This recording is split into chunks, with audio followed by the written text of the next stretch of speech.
Muy buenos días, bienvenidas y bienvenidos al primer conversatorio en línea para la reflexión sobre el currículo organizado por el proyecto Unidad Pedagógica de las Licenciaturas y la Vicerrectoría Académica de la Universidad del Cauca. Hoy el tema es lectura y escritura en la formación de docentes, elementos para una práctica reflexiva. Al conversatorio ha sido invitada la profesora Noelia Riascos Perlaza. Ella es licenciada en Educación Básica con énfasis en lengua castellana e inglés de la Universidad del Cauca, especialista en Pedagogía de la Lectura y la Escritura, magíster en Educación en Línea de Investigación de Pedagogía de la Lectura y la Escritura, magíster en Educación en la Línea de Investigación de Pedagogía de la Lectura y la Escritura, doctora en Educación. Bienvenida, profesora Noelia, muchas gracias por aceptar esta llamada. Les recuerdo que para favorecer la calidad de la llamada, le agradezco mantener su cámara y su micrófono desactivados. Si por accidente se activa un micrófono, este será silenciado. Por favor, use el chat para escribir sus preguntas, comentarios y felicitaciones, los cuales serán leídos al finalizar la exposición. Si desea recibir el video y el material de la conversación, en el chat está el enlace donde puede diligenciar sus datos. Profesora Noelia, bienvenida a este primer conversatorio en línea para la reflexión sobre el currículo. Muchísimas gracias por aceptar esta invitación y unirse a esta iniciativa del proyecto Unidad Pedagógica de las Licenciaturas de la Universidad del Cauca. Tengo lista su presentación, así que adelante, profesora. Buenos días. En primer lugar, quiero agradecerle a la magíster Paula Sáenz, coordinadora del proyecto Unidad Pedagógica de la Licenciatura, y a la Vicerrectoría Académica por la invitación a participar con ustedes en este espacio. Me siento muy feliz de compartir justamente en primer lugar, por mi agradecimiento hacia la Universidad del Cauca, que como lo leyó la magíster, pues ha sido mi casa en donde he desarrollado la mayoría de mis estudios, tanto de pregrado como de posgrado. Y también agradecer especialmente a los docentes de la licenciatura en Educación Básica con énfasis en lengua castellana e inglés, que fue la licenciatura que yo cursé, de la cual egresé en el año 2009.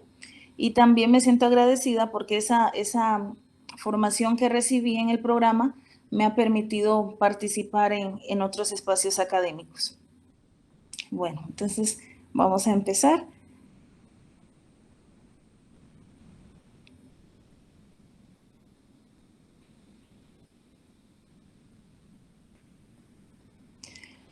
El día de hoy hablaremos sobre la lectura y la escritura en la formación de docentes y abonaremos algunos elementos para que cada uno de los asistentes se identifique con ellos a fin de generar inquietudes para una práctica reflexiva. Quiero empezar analizando los planteamientos de Fernández a la luz de mi experiencia como docente y mis inicios en el campo de la investigación, los cuales me permitieron comprender y construir y definir los objetos de estudio por los cuales he transitado en todo mi proceso formativo. Fernández justamente manifiesta que existen diferentes tipos de relaciones entre el sujeto y el objeto. Mi objeto de investigación han sido los procesos de enseñanza y aprendizaje de la lectura y la escritura, y a partir de esto describiré los supuestos del autor. La primera relación que establece Fernández es la epistemología de la distancia. Recuerdo mis primeros planteamientos acerca de los procesos de enseñanza y de la lectura y la escritura, en los cuales asumía que con realizar intervenciones pedagógicas se realizaría un cambio sustancial en el aprendizaje de la lectura y la escritura. No niego el papel que cumplen estas intervenciones, sin embargo, cuando se realizan de formas aisladas y no se convierten en prácticas institucionales, pues no llegan a generar cambios sustanciales en los procesos de enseñanza y aprendizaje. Esta perspectiva se asume que el que conoce es el que tiene ideas, desde esta epistemología de la distancia. Posteriormente plantea una segunda epistemología, que es la epistemología de la fusión. En estos evoco aquellos momentos de mi vida cuando asumía que la lectura y la escritura transformarían el mundo, que todas las personas que se alfabetizaban cambiarían su mundo y que la lectura y la escritura por sí sola transformaría la vida de las personas. quizás estaba un poco ensimismada en mi tema de investigación, que no me permitía mirar más allá para asumir aquellas relaciones de poder que se presentan en torno al aprendizaje de la lectura y la escritura. Bajo esta mirada, el sujeto que investiga se funde con el objeto de investigación, lo que le imposibilita mirar y conocer de forma profunda ese objeto. Por último, la epistemología del encantamiento, en la cual se comprende al objeto, se empatiza con él y se establece un diálogo. Como lo plantea Fernández, en esta mirada no se puede ganar o perder, porque el mundo encantado es la unidad. En palabras de este autor, nosotros somos la realidad porque la realidad es nosotros. Y entonces la vida se cumple, tiene sentido, vale la pena por el solo hecho de saber que uno pertenece a ella, que contribuye a ella, que uno es ella, lo que evita la tentación de estar angustiado o de ser un triunfador.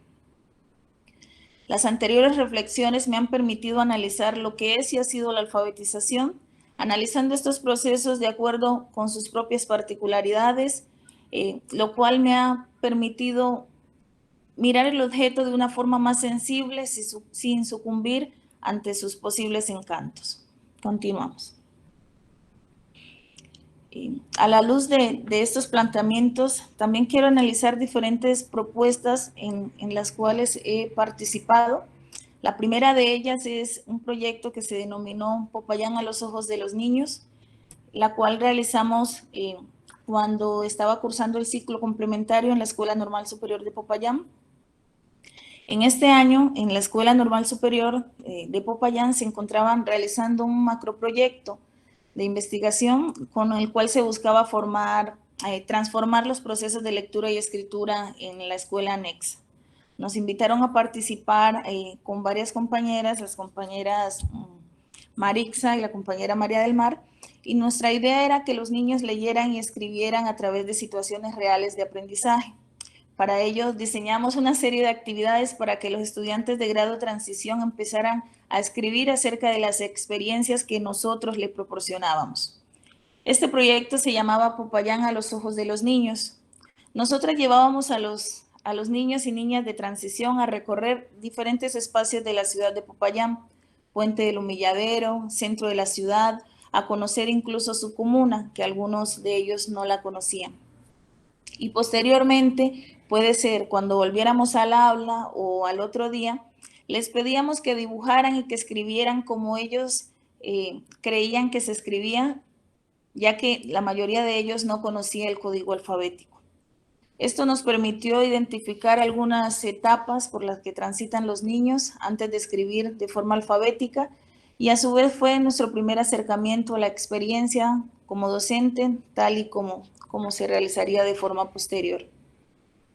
En estos años estaba trabajando los planteamientos de Emilia Ferreiro, sobre todo visibilizando aquellas etapas por las que atraviesa el niño cuando aprende a leer y a escribir.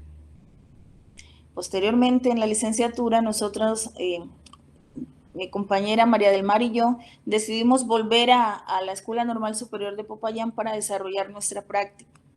El profesor Hermes Hidrobo y la profesora Cristina Lemos, que eran el rector y la coordinadora en esa época, nos permitieron volver a nuestra casa a desarrollar nuestro proyecto de investigación. Trabajábamos los juguetes artesanales porque asumimos que con la realización de juguetes se desarrollaba la imaginación y la fantasía, y además contribuía al desarrollo de la producción de textos descriptivos escritos, ya que se necesitaba de la escritura alfabética para que los niños comunicaran vivencias y para que se fortaleciera la competencia comunicativa. Además, con esa pasión que ya habíamos desarrollado por los procesos alfabéticos, queríamos conocer de forma más profunda los procesos de apropiación de la lengua escrita por parte de los niños y niñas en educación básica.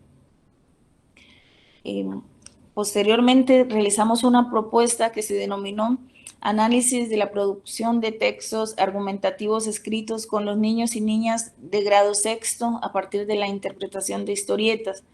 Esta propuesta es importante analizarla porque la argumentación es un elemento que nosotros, de la cual partimos en diferentes situaciones de nuestra vida diaria, y los estudiantes, al estar inmersos en un mundo en el cual la comunicación cumple un papel determinante, necesitaban apropiarse de esta competencia para interactuar con otros.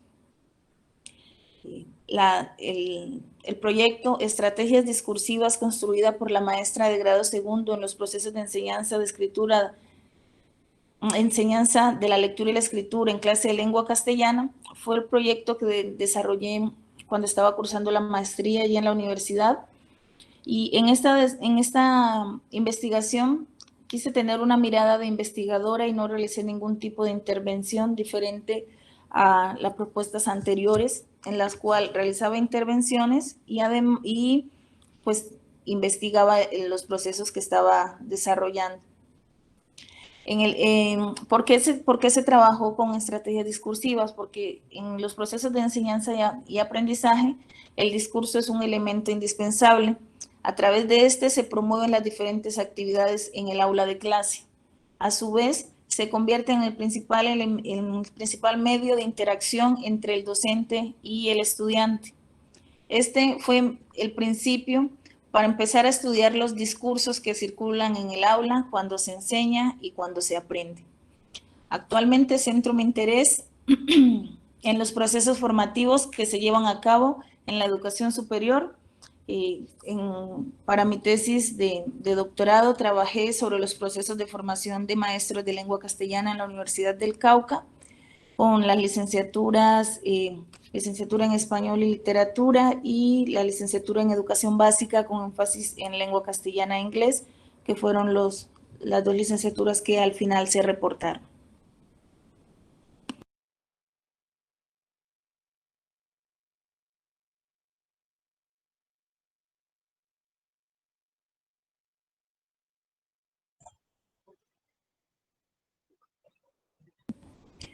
En esos procesos en los cuales he participado, pude notar que en el campo de la lectura y la escritura se han privilegiado tres perspectivas.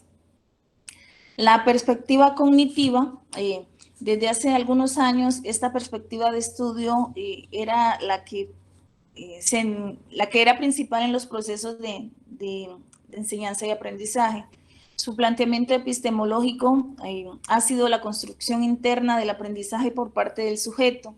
En esta perspectiva se asume que los nuevos aprendizajes dependen de los conocimientos previos de los estudiantes, ya que la relación con el mundo y las representaciones o procesos internos influyen en su aprendizaje. Esta postura es apoyada principalmente por la psicología cognitiva y su principal preocupación estaba orientada a develar esos procesos mentales por los que atraviesa el sujeto cuando leía o cuando escribía. En el campo de la alfabetización se destacan los aportes de Rumelhart, Ortoni, Solé, Anderson, Flowers, entre otros. Los supuestos que subyacen a este enfoque cognitivo han dado lugar a diversas investigaciones en el campo de la lectura y la escritura. En cuanto a la lectura, desde el enfoque cognitivo sobresalen los planteamientos de Solé. Para esta autora, la lectura es un proceso de interacción entre el lector y el texto, y en ese orden de ideas, las representaciones del lector tendrán un rol relevante en la comprensión. El papel activo del lector es fundamental para la realización de dos procesos. El primero, la decodificación. Esto quiere decir que se deben entender las grafías. Y el segundo, la integración de lo que se lee a los esquemas. Esto último, es decir, los esquemas mentales que construyen los sujetos, es lo que permitirá construir significados a partir de los conocimientos previos y de las habilidades para formular y verificar hipótesis durante la lectura. Rumelhart y Ortoni propusieron esta teoría, la teoría de los esquemas. Para estos autores, los esquemas son estructuras de datos para representar los conceptos genéricos que se almacenan en nuestra memoria. Seguimos entonces con la perspectiva sociocognitiva, la cual se nutre de los aportes de la perspectiva cognitiva. Sin embargo, no solo considera aquellos aspectos cognitivos, sino que tiene en cuenta los aspectos motivacionales que se presentan en la lectura y en la escritura de textos. En este orden de ideas, se consideran las interacciones que se desarrollan en el contexto y esta perspectiva también se nutrió de diversos aportes de disciplinas que permitieron entender la lectura y la escritura de textos desde un enfoque social en el cual intervienen los sujetos. Peredo es una de las investigadoras que trabajó sobre la lectura en los diferentes niveles educativos. Esta autora se apoyó en los planteamientos de Barton para plantear que el comportamiento lector, qué se lee, dónde, cómo y por qué, es la suma de acontecimientos y prácticas alfabéticas contextualizadas en espacios concretos. Para esta autora, la lectura es un elemento constitutivo de todo proceso formativo y por lo tanto requiere de un análisis considerable. Incluso en el caso de la lectura, esta está implícita en todos los intercambios que realizan los maestros con los estudiantes, ya que en la base de estas discusiones son los textos escritos que pues se han producido en cada una de las disciplinas. Con respecto a la escritura, los aportes de Parodi tienen un peso en los últimos años. Este autor, por ejemplo, asevera que la escritura se ha convertido en aquel instrumento que permite que se cree, se fije y se transmita el conocimiento disciplinar, específicamente a través de aquellos géneros específicos de cada una de las disciplinas académicas. Además, con los textos, con los documentos disciplinares, se va cimentando y se va integrando la comunidad discursiva particular. Otros investigadores en este campo han comprobado que existe relación entre las prácticas lectoras de un docente y las prácticas de enseñanza que utiliza para que sus estudiantes aprendan la lectura y la escritura. La perspectiva cognitiva permitió relacionar el contexto con el acto de leer y escribir. Este elemento se hizo más evidente en la perspectiva sociocultural, como a continuación lo vamos a analizar. En la perspectiva sociocultural, la anterior, gracias. En la perspectiva sociocultural se asumen la lectura y la escritura como actividades situadas que se desarrollan en diferentes contextos en los cuales se construyen significados a partir de esas identidades que se van erigiendo cuando se participan en diferentes grupos sociales.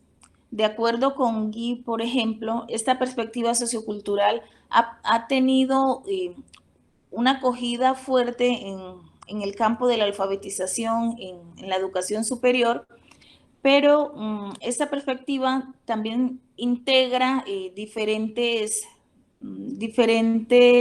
fuentes, diferentes corrientes, como por ejemplo los nuevos estudios de literacidad, la etnografía del habla, entre otros. En la educación superior particularmente y de acuerdo con mi tema de investigación, había estado trabajando dos perspectivas que se han venido circulando en la educación superior, sobre todo en los procesos de aprendizaje de la lectura y la escritura. El primero de ellos es la lectura y la escritura en las disciplinas, con los aportes de Casani y Morales, los cuales en los últimos años han impulsado que cada disciplina enseñe a leer y escribir los géneros propios de su campo del saber. Esta perspectiva parte de suponer el cambio que se presenta en los estudiantes que ingresan a la educación superior al integrarse a una cultura académica nueva. Las capacidades que se enseñan en la educación básica son diferentes a lo que se espera en los procesos académicos que se desarrollan en la educación superior, y esto lo plantea Carlino, de allí que este debe ser enseñado en la educación superior por los miembros más experimentados. Para Carlino, como lo mencioné anteriormente, los estudiantes que ingresan a la educación superior presentan un cambio de identidad como pensadores y analizadores de textos.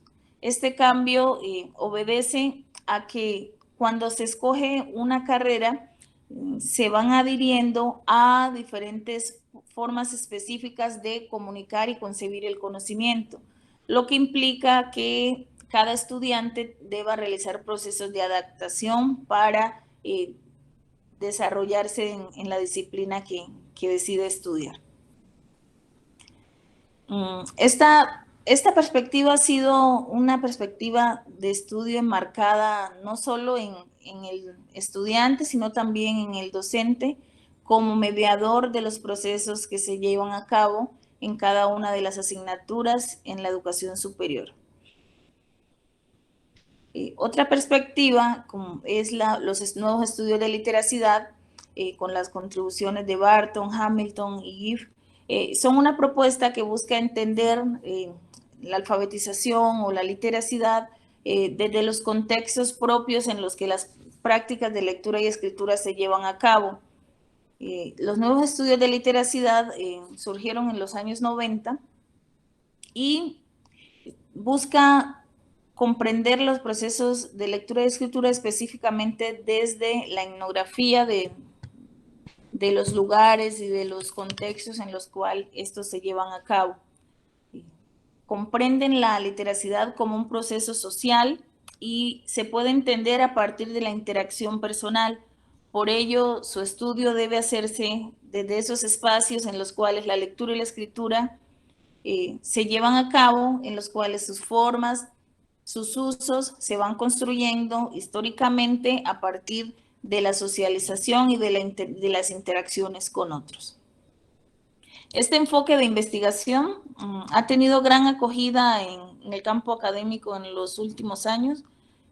Zavala es una de las autoras que lo trabaja y, por ejemplo, en el caso de la autora que les menciono, en el año 2009 analizaba las prácticas de literacidad de una estudiante que pertenece a una comunidad indígena durante sus estudios de posgrado, y esta investigadora dio cuenta de la lucha interna del estudiante para apropiarse de la literacidad académica. Y esta perspectiva de los nuevos estudios de literacidad se conciben como la lectura y la escritura se conciben como sistemas simbólicos que están centrados o enraizados en las prácticas y que no se pueden desligar de aquellas situaciones sociales, de los valores que circulan en una comunidad específica. Continuamos. ¿Por qué estudiar específicamente la lectura y la escritura? En el ámbito académico, leer y escribir son actividades indispensables para participar en cualquier tipo de espacios. Por medio de la lectura se aprenden conocimientos de diversas disciplinas y la escritura permite comunicar aquellas ideas que van surgiendo de las reflexiones y de los procesos investigativos que nosotros realicemos.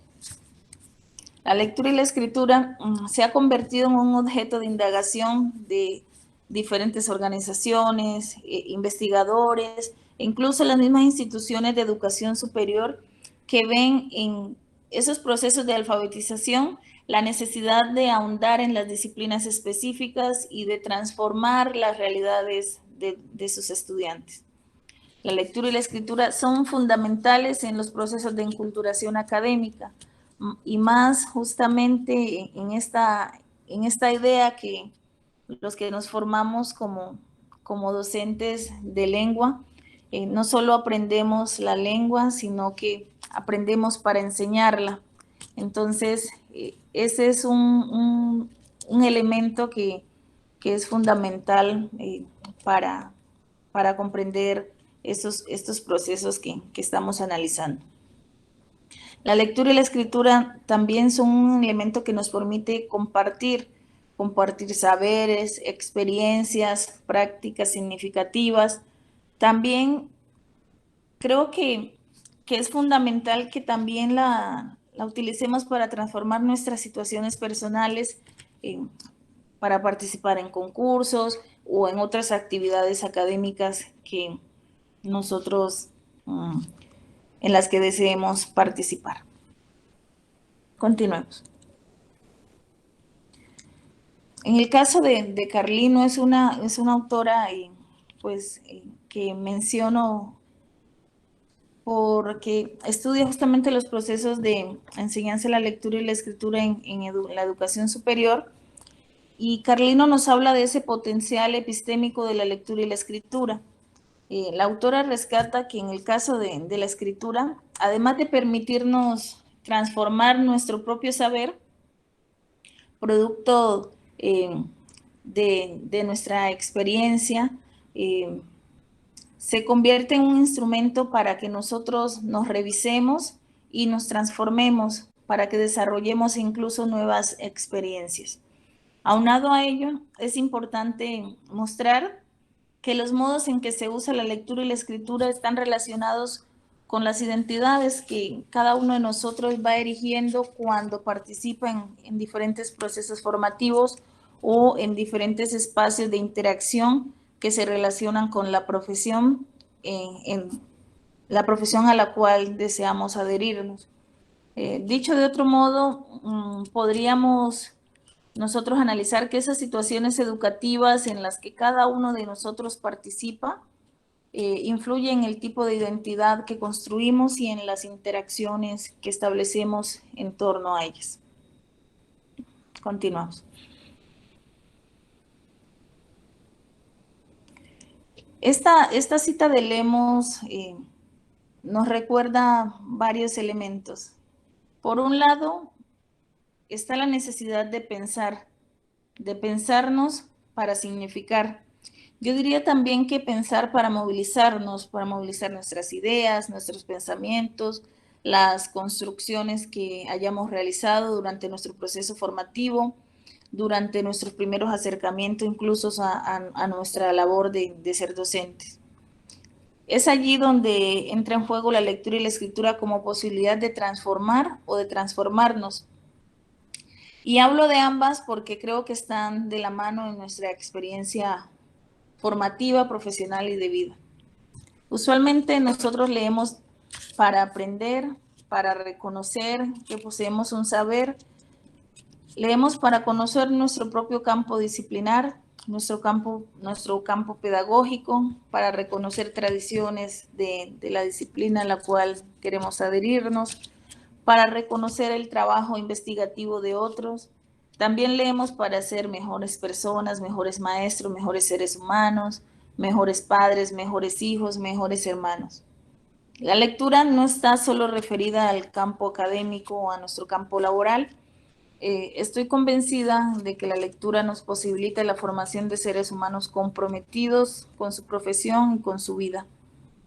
Escribimos para que fluya el entendimiento, para conversar con otros que no están tan cercanos, para poner a dialogar la teoría, para mostrar conceptos propios y ajenos, para relacionar la teoría con la práctica, para mostrar nuestra práctica pedagógica, para que otros reconozcan nuestro saber pedagógico, para proponer soluciones a una problemática educativa, para movilizar ideas, para compartir lo que somos, lo que queremos ser, cómo nos visualizamos. Escribimos para enseñar y también escribimos para aprender. La lectura y la escritura en la formación de docentes de lengua castellana está en relación con una futura práctica que es la práctica de la enseñanza. Los estudiantes aprenden no solamente para decir, se aprenden para aplicar teorías a situaciones que se pueden encontrar en la labor docente. Y la lectura y la escritura también coadyuvan en la problematización, discusión, relación de teoría con la práctica educativa, profundización de teorías pedagógicas, realización de análisis, construcción de formas literarias, entre otros. No se lee para repetir, se lee para construir a partir de los textos y las discusiones de los otros autores. Las capacidades de los estudiantes se ponen en evidencia en las diferentes construcciones que realizan. En nuestro caso, nosotros como cuando estábamos realizando la licenciatura, realizábamos informes, análisis de diferentes textos, en estos procesos se relaciona lo leído con las experiencias en el aula a fin de producir diferentes tipos de textos. Con relación a esto que acabo de mencionar, es necesario aclarar que existen dos tipos de escrituras en el campo de estas que les acabo de mencionar, la escritura académica y la escritura literaria. La escritura académica no se relaciona con la escritura literaria en el sentido de que cada una implica reglas de escritura diferentes. Por un lado está la escritura científica o académica, que obedece a reglas más rígidas y cada disciplina establece las tipologías textuales que son aceptadas. Por el otro lado está la escritura literaria, que otorga un margen de creatividad a quien la realiza. Otra diferencia relevante es que la escritura generalmente está asociada a la lectura, pero la escritura académica siempre está asociada a la lectura. Continuamos.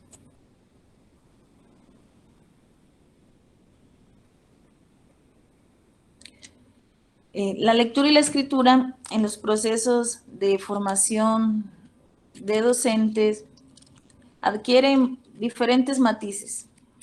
En primer lugar, cuando nos estamos formando como maestros, buscamos que nuestras prácticas usualmente coincidan con los planteamientos de los autores.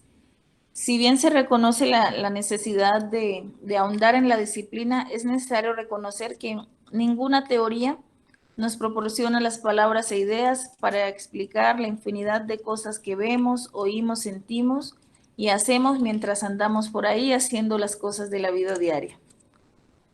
Este es un punto fundamental para que los maestros reconozcamos lo valioso de nuestras experiencias y para que el maestro en formación empiece a visualizarse más allá de las recetas para ir a un salón de clases o la receta para planear una clase. Es también la posibilidad de rescatar el conocimiento contextualizado que cada maestro va construyendo de acuerdo con sus interacciones, con su experiencia. Aunque escuchamos con tanta frecuencia que nuestro trabajo es importante y valioso, y aunque nosotros mismos lo reconocemos, no nos damos el espacio para comunicar lo que hacemos. Solo en ocasiones, cuando participamos en eventos y escuchamos a los demás y solemos pensar, yo podría estar comunicando mi experiencia en este espacio, o la persona que está diciendo es parecido, lo que la persona está diciendo es parecida a una situación que yo realicé o a una práctica que yo realicé. Para lograr esto, en primer lugar, debemos asumirnos como poseedores de un saber que puede ser comunicado y que habrá una audiencia que escuchará nuestras ideas. Es relevante, a mi parecer, que nos interese lo que hacemos. Quizá no suene tan bien pues, que yo lo diga, pero si no nos interesa, quizás esa actitud reflexiva que se me está pidiendo no pueda florecer. El interés nos lleva a proponer, a pensar, a reflexionar sobre nuestro trabajo y a tratar de ser mejor cada día en lo que hacemos. Continuamos. En segundo lugar, es necesario mencionar que nos vamos constituyendo como maestro con los otros, por las experiencias de vida de otros, por las interacciones formativas con otros, estudiantes, maestros, comunidad, directivos. Podríamos decir que del cúmulo de experiencias formativas que atraviesa el maestro, experiencias que están mediadas por la lectura y la escritura, no solo de textos, sino del mundo en general, se va construyendo un marco teórico que le permitirá guiar sus prácticas. También el conocimiento de la vida social, en este caso el conocimiento de la vida escolar, es fundamental para pasar del plano teórico a uno más práctico, ya que este conocimiento es relevante para avanzar de lo que se supone debe ser para formarnos una imagen real de lo que es la vida escolar.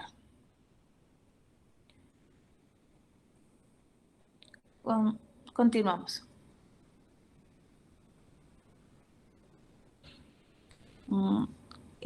La siguiente, por favor. Gracias.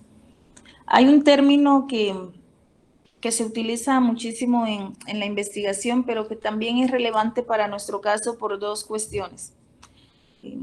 Es probable que la reflexión de nuestras prácticas nos lleve a realizar investigaciones y también porque este término podría ayudarnos en la tarea de utilizar la lectura y la escritura para desarrollar nuestro pensamiento y para movilizar nuestras ideas. Tal como lo han expresado diferentes autores, cuando nosotros empezamos en nuestro trabajo educativo, la rutina pues eh, nos da, es una fuente de seguridad para nuestro trabajo. Por ello, la propuesta es asumir una actitud que no se puede acuñar solo al ejercicio investigativo. Los actores en los contextos cotidianos dejan de monitorear esas acciones, por eso el extrañamiento es una actitud que coadyuva a que los actores se monitoreen para analizar ese contexto de trabajo en el cual están. Necesitamos ver lo que nos rodea con una actitud distinta, una actitud nueva. Una nueva mirada que nos permita visualizar aquellos aspectos que ya hacen parte de nuestra rutina.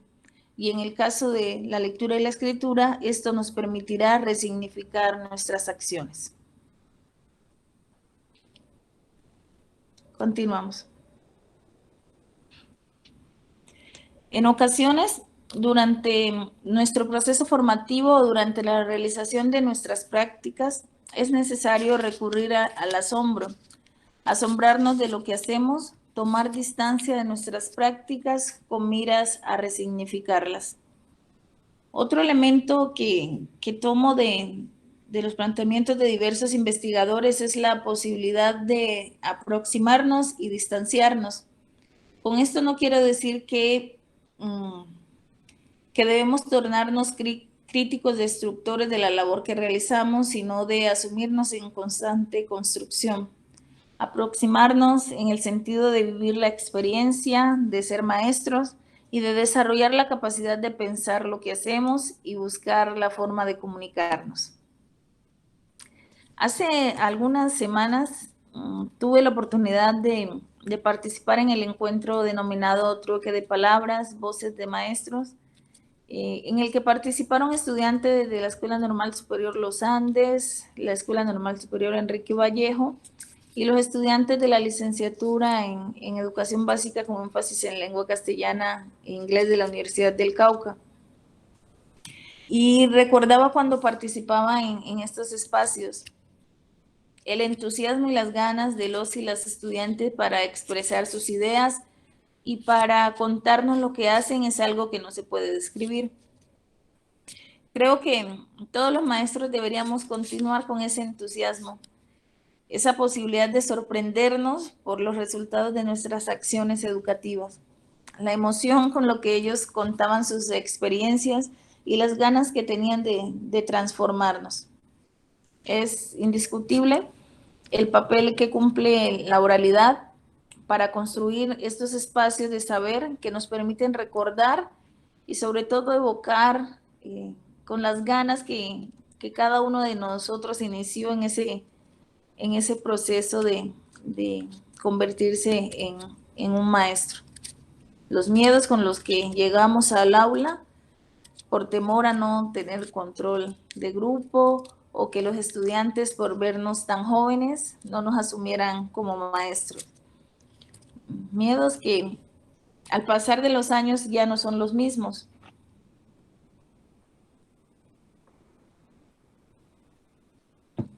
Con unos pocos años de experiencia, ya sabes qué hacer en el aula para tener un adecuado manejo de grupo. Pero al vencer estos miedos es necesario que no nos quedemos en nuestra zona de comodidad, sino que avancemos como desafío intelectual y personal. Es allí donde entra en juego la posibilidad de extrañarnos, de repensarnos, de mirar, de analizar, de reflexionar sobre nuestro proceso educativo con miras a comunicar y a mostrar eso que hacemos. Continuamos.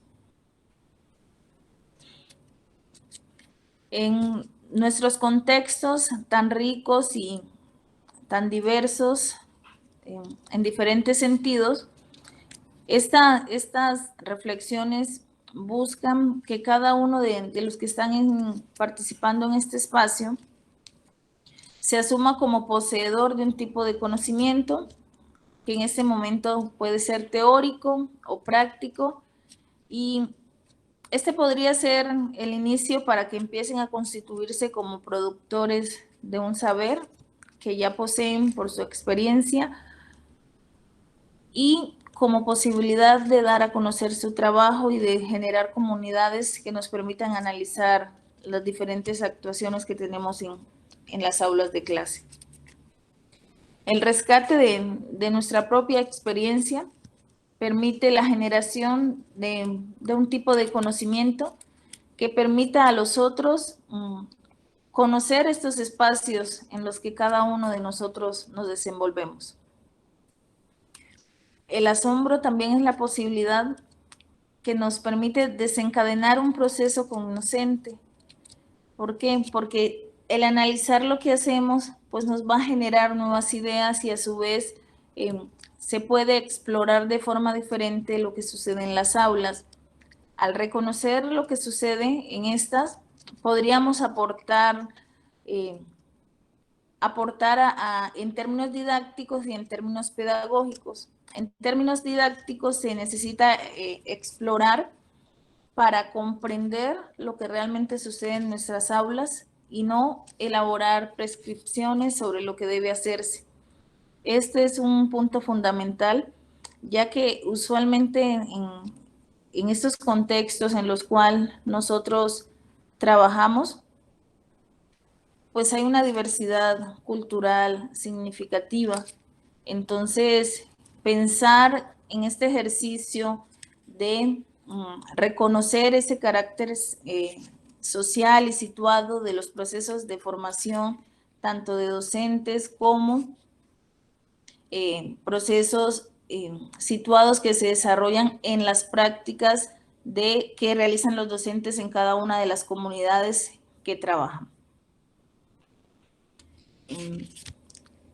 En el último trabajo que realizábamos, concluíamos que era necesario que se reconociera ese carácter social y situado de los procesos formativos con mira a resaltar aquellas situaciones particulares de nuestros contextos y de nuestros espacios. Se resalta también que este es un proceso que se va configurando y reconfigurando a partir de los espacios en los que se llevan a cabo. La formación de docentes, además de ser un proceso disciplinar, es también un proceso contextual. De esta manera, la disciplina, en este caso que nos estamos refiriendo a los procesos de enseñanza de la lectura y la escritura, y los contextos en el cual los futuros docentes realizan sus prácticas, son factores determinantes en la construcción y en la implementación de diversas prácticas.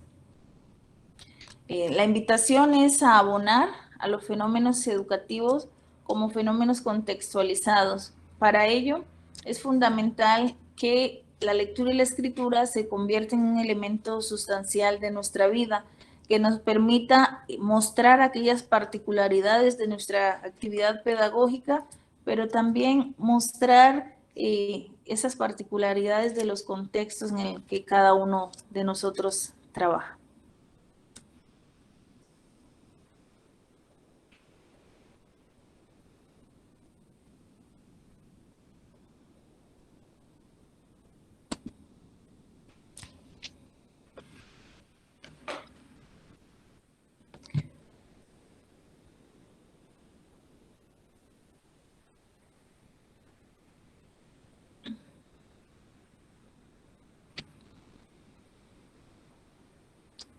La invitación que se realizó en cuanto al segundo punto que decía, la lectura y la escritura permite constituirse como productor. En un primer momento se necesita que nosotros partamos de que poseemos un conocimiento un tipo de conocimiento que puede ser práctico o teórico, pero que igualmente es significativo para que otras comunidades de aprendizaje, otras personas conozcan aquellas situaciones que se desarrollan en el contexto en el cual cada uno de nosotros trabaja.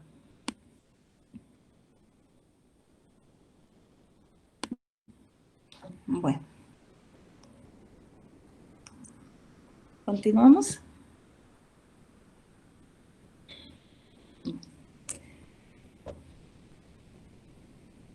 Bueno, eso era lo que quería compartir hoy con ustedes y pues abrimos para poder discutir un poco más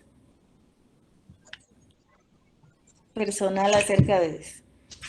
Muchísimas gracias, profesora Noelia, por su participación.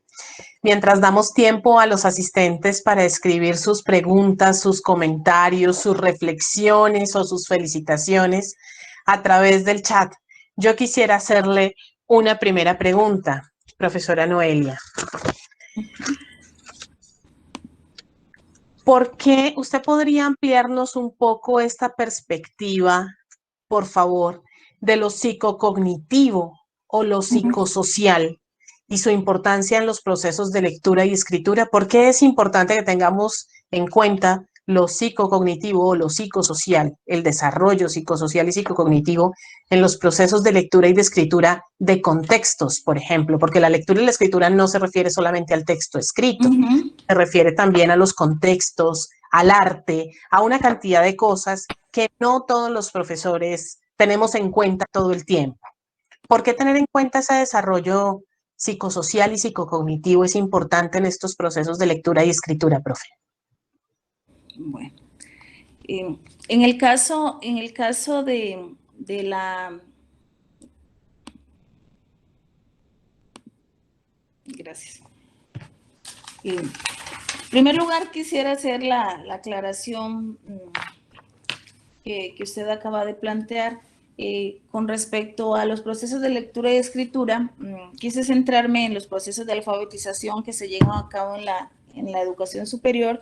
Sin embargo, la lectura y la escritura no se refiere simplemente o solamente a aquellos procesos, ¿no? La lectura y la escritura parte de un conocimiento del entorno en el cual los sujetos se desarrollan. Y esta es la primera lectura que podría hacerse sobre todo en nuestra práctica educativa. ¿Por qué es importante lo psicocognitivo y lo psicosocial? En el caso de lo psicosocial, específicamente, sobre todo con lo que tiene que ver con el trabajo con adolescentes, es importante mencionar que las motivaciones que cada uno de nosotros tiene para leer o escribir son diferentes. Entonces, se parten de estas, sobre todo cuando se quiere hacer un acercamiento inicial a procesos de enseñanza de la lectura y la escritura con estudiantes que están en edad adolescente, porque las motivaciones difieren de uno a otro. Entonces, el conocimiento, sobre todo, que nosotros podamos tener de lo que ellos quieren, de las preferencias de escritura, de sus prácticas, incluso sus prácticas vernáculas o aquellas situaciones aquellos usos que ellos hacen de la lectura y la escritura en situaciones diferentes a las que nosotros les estamos solicitando, pues son necesarias para poder comprender ese acto que ellos realizan, ¿no? Esa habilidad que desarrollan en cuanto a la lectura y la escritura. ¿Por qué es importante entender lo psicocognitivo? Diferentes autores han planteado que cada uno de nosotros tiene unos esquemas, los cuales van nutriendo a partir de la interacción con otro.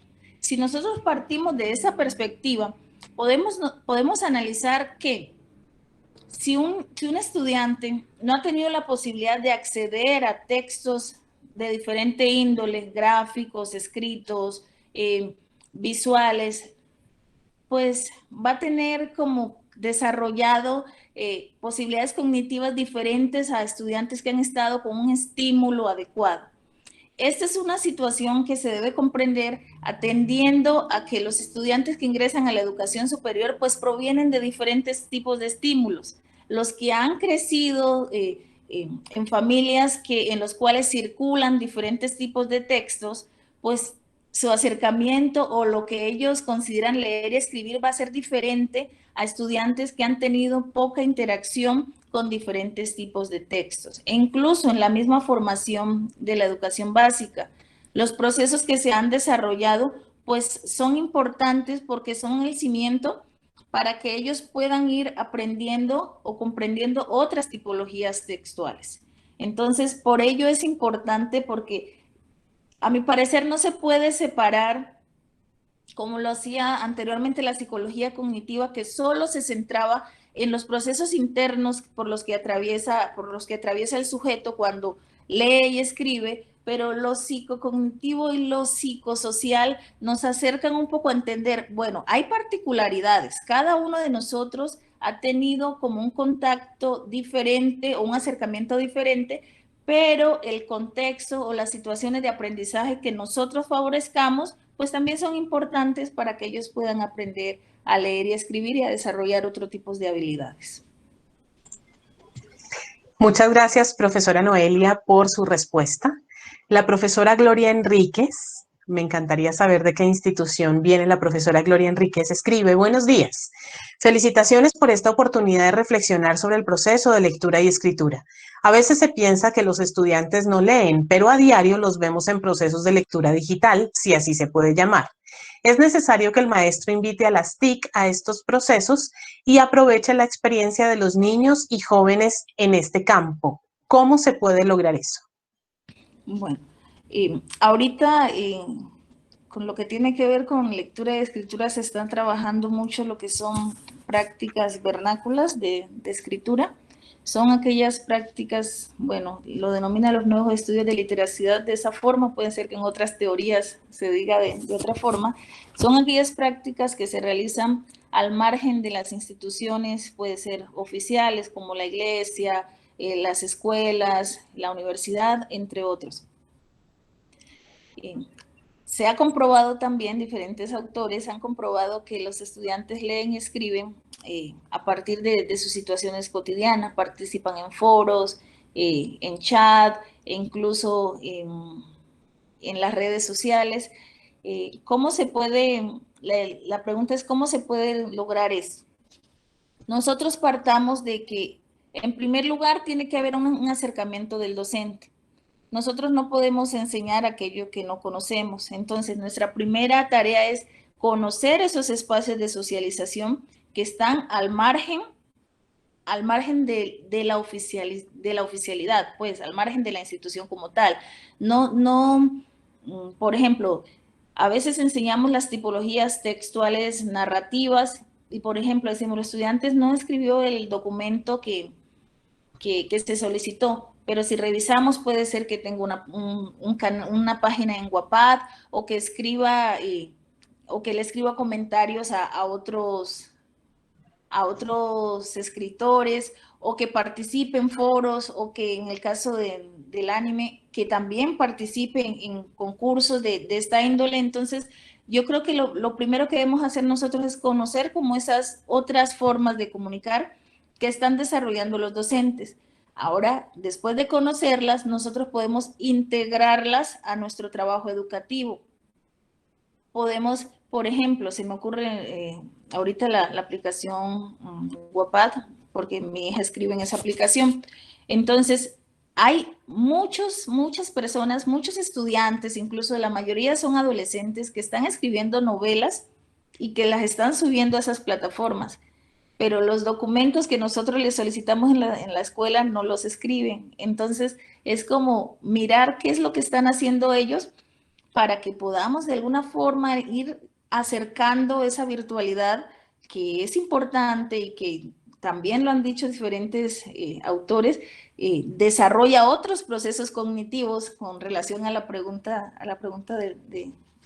de la profesora, desarrolla otros procesos cognitivos diferentes a los que podemos desarrollar a través de la escritura lineal en nuestro diario o en una hoja de papel. Entonces, es importante que nosotros los conozcamos y que nos acerquemos a ellos, que no los tildemos de alguna forma como algo que está por fuera de la escuela, porque si lo ponemos a analizar ahorita, sobre todo ya con lo de la pandemia y toda esta situación, pues nos damos cuenta que la escuela ha traspasado el, el salón de clases o la barrera que allí estaba como espacio físico, sino que se ha volcado a nuestros espacios más personales. Esa sería mi invitación. Muchas gracias por su respuesta, profesora Noelia.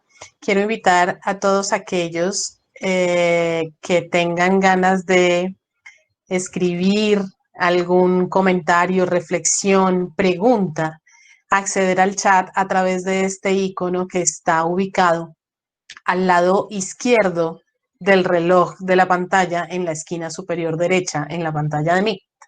Al lado izquierdo del reloj de la pantalla aparece este icono donde al hacer clic pueden escribir en la parte inferior sus comentarios, sugerencias, preguntas y felicitaciones. ¿De acuerdo? Continuemos. Bien. La profesora Liana Chagüendo dice, muy buenos días, mis felicitaciones, muy agradable, claro y apropiado. La profesora Gloria Enríquez, que es de la institución educativa Calibío, escribe por qué en secundaria e incluso en la universidad no se llega a procesos de lectura crítica. Lo que yo he podido notar en este aspecto es que me parece como muy profunda esta pregunta porque es algo sobre lo que hemos venido trabajando en cuanto a los procesos de enseñanza en la educación superior. Pero lo que yo he podido notar es que cada una de las asignaturas en las que se trabaja, pues se trabaja de forma fragmentada. ¿Cómo de forma fragmentada? Cada uno de los docentes tiene sus objetivos y tiene sus propias actividades. Y esto lo que ocasiona es que cada uno de los estudiantes va respondiendo a la situación particular que desea, que le solicita el docente. Entonces, en primer lugar, creo que debe ser una estrategia, porque incluso la estrategia, por ejemplo, de los centros de escritura ha favorecido o ha ayudado a que se desarrollen otro tipo de procesos, pero se necesita avanzar en que las diferentes asignaturas que se orienten aporten de forma significativa hacia el enriquecimiento de la lectura como tal. Y que nosotros también tengamos claro cuál es el horizonte de las prácticas que estamos realizando, porque en ocasiones, y lo que se ha identificado es el docente, lo que hace es, por favor, lean este libro o lean estas fotocopias, pero no hay una orientación hacia lo que el estudiante está leyendo. Recordemos que los estudiantes usualmente no saben perspectivas teóricas, el que las sabe es el docente. Entonces, para que el estudiante pueda avanzar críticamente en la lectura de un documento, necesita la asesoría del docente.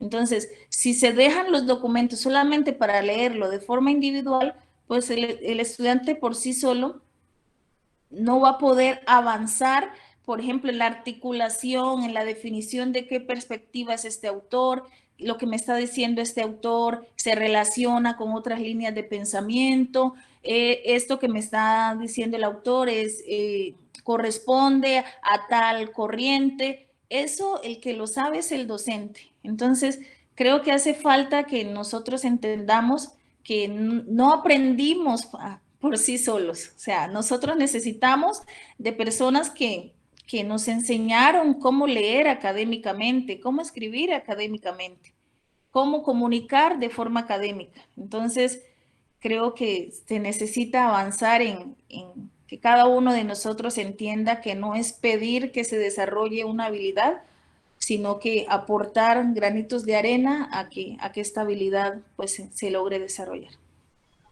Más o menos lo que usted quiere decir, profe Noelia, es enseñar con el ejemplo.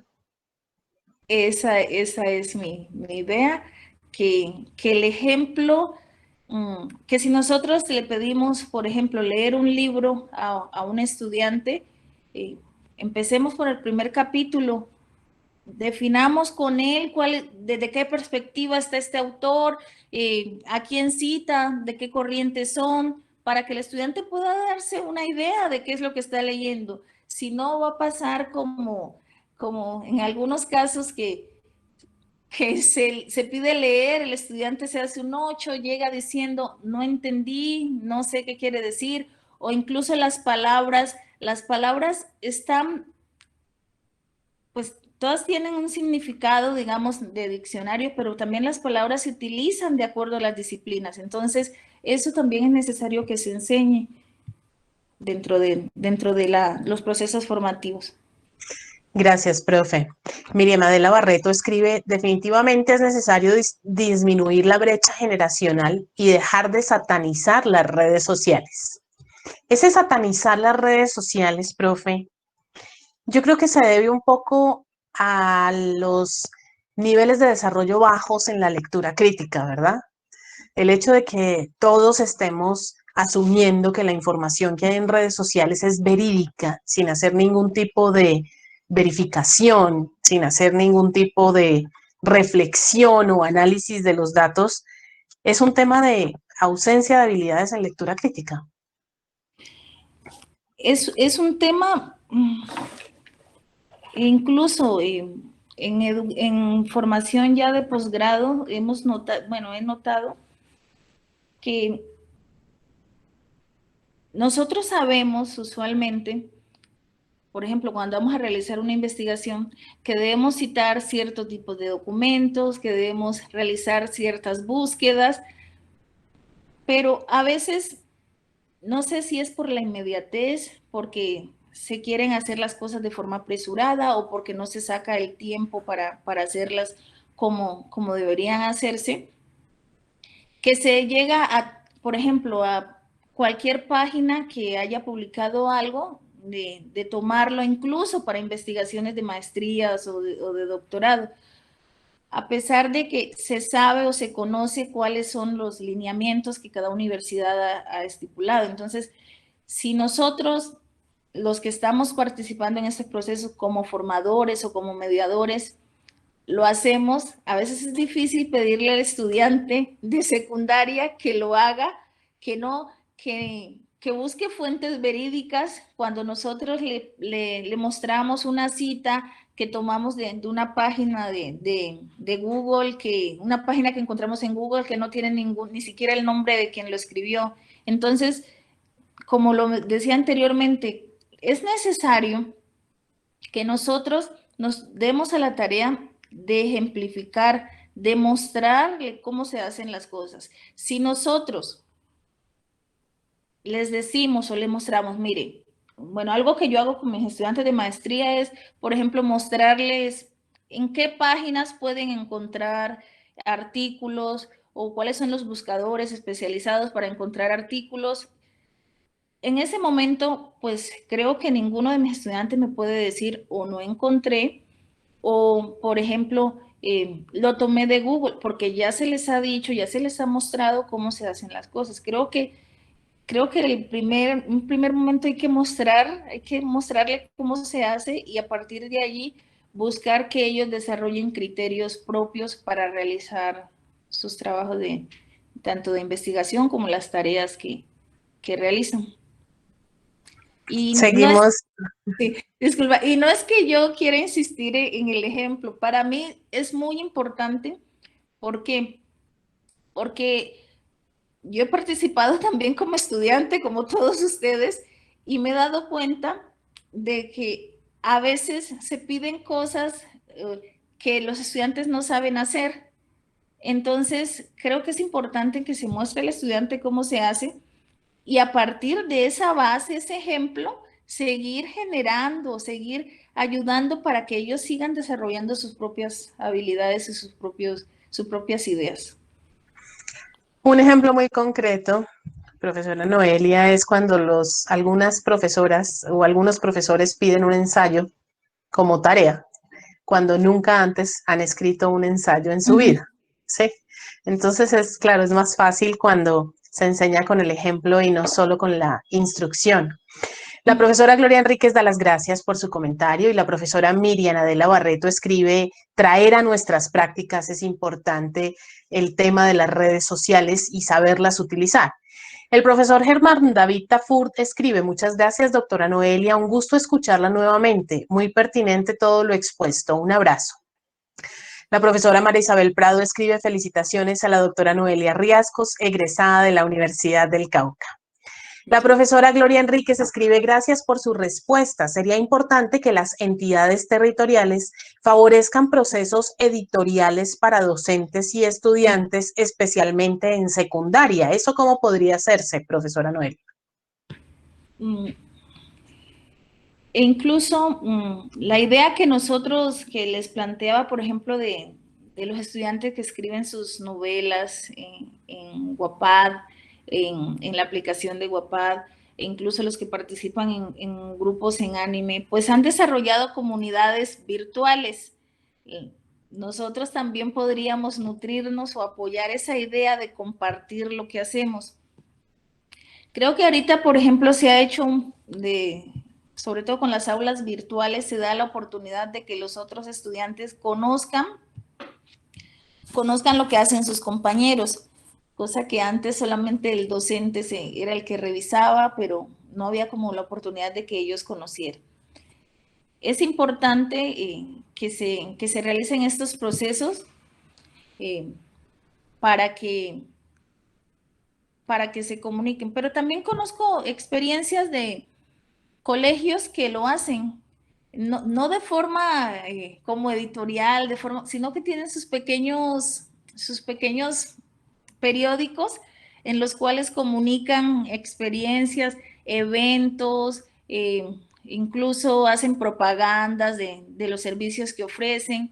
Entonces, para hacerlo de forma más general, pues sí necesitaríamos apoyo, porque por todo lo que implica, ¿no? Todo un proceso editorial, pero también podríamos acercarnos a aquellos que ya están constituidos, por ejemplo, las editoriales de las universidades, o si en las entidades, por ejemplo, en las secretarías hay algún consejo, o incluso presentar proyectos para ver si se pudiesen obtener algunos recursos para poder llegar a estos espacios. Y sobre todo en la educación secundaria, los estudiantes están migrando más a la virtualidad. Allí es donde están compartiendo todos sus creaciones, dibujos, sobre las novelas, los cuentos. Se me olvidó ahorita el nombre, pero se llaman textos cortos, donde ellos, por ejemplo, cuentos de 3 renglones, donde ellos tienen toda una historia allí con 3 renglones, y entonces diría alguien, no, pues no es un cuento porque no tiene la extensión necesaria para hacer un cuento, pero en esos 3 renglones nos está contando pues toda una minificción, se llama, y es como como una nueva moda en el campo de la escritura, porque incluso ya he leído por allí que se han publicado varios libros de estudiantes de la universidad, de la Universidad de Guadalajara, y hacen concursos para publicarlos. Entonces, pues, es una nueva forma también de trabajar. Minificción, qué bien. Profe, ¿usted nos podría regalar a través del chat la página web de la aplicación de la que está hablando mientras le leo los siguientes comentarios? A la profesora Miriam Adela Barreto le encanta llegar siempre a la conclusión de que es importante aprender a enseñar. Está de acuerdo con la profesora Noelia en que el ejemplo es más significativo. La profesora Constanza Sandoval escribe, estimada Betsy, afectuoso saludo. desde tu experiencia, me gustaría que les pudieras ofrecer algunas sugerencias a los docentes respecto a los procesos de sistematización de los trabajos realizados en el aula con la escritura académica y escritura literaria. O quizá en términos de Casani, amplía a escritura creativa. Más adelante te invitaremos a nuestro programa para conocer los resultados de tu investigación. Ahora el programa cambió de nombre, es Licenciatura en Literatura y Lengua Castellana. Sí. Sí, también cambió el otro programa, el de la licenciatura en Educación Básica, con énfasis en lengua castellana e inglés, sino que me refería al momento en el que realicé el trabajo de investigación. Con respecto a la pregunta, la segunda pregunta, perdón. Lo vuelvo a leer. Sí, por favor. Me gustaría que les pudieras ofrecer algunas sugerencias a los docentes respecto a los procesos de sistematización de los trabajos realizados en el aula, con la escritura académica y escritura literaria, o quizá en términos de Casani, amplía a escritura creativa. Algunas sugerencias a los docentes respecto a estos procesos de sistematización de los trabajos realizados en el aula con la escritura académica, escritura literaria o escritura creativa. Pues yo quiero contarles un poco cómo lo hice yo, tal vez algunos elementos del trabajo pudiera darles generarles alguna inquietud. Lo que yo hice durante un semestre fue participar en las sesiones de clases con los estudiantes de las licenciaturas mencionadas. Era una asistente más a las clases, pero no hacía los trabajos, o sea, estaba allí como observadora. Lo que a mí me interesaba mucho era la interacción, qué se hace y qué se dice cuando se enseña a leer y escribir. En ese orden de ideas, pues yo grabé todas las sesiones de clase en audio para identificar los discursos que circulaban. Bueno, con la autorización del profesor y de los estudiantes que firmaron el consentimiento para este proceso. Grabé todas las sesiones y después las transcribí. En el caso de las situaciones, por ejemplo, lo que tiene que ver con escritura creativa, les solicitaba a los estudiantes que me permitieran tomar copia de las actividades que realizaban. Entonces, tengo los poemas que construyeron los estudiantes de la licenciatura en Español y Literatura, tengo los informes de práctica pedagógica que realizaron los estudiantes de la licenciatura en Educación Básica con énfasis en lengua castellana e inglés. Y en el caso de las situaciones particulares, cuando el profesor escribía en el tablero o cuando los estudiantes realizaban una dramatización, lo que yo hacía era tomar fotos como evidencia o grabar esa sesión particular en un video. Eso fue lo que a mí me permitió pues tener como un corpus amplio de todas las situaciones que circulaban o que se llevaban a cabo en el aula cuando estaban enseñando y cuando aprendían.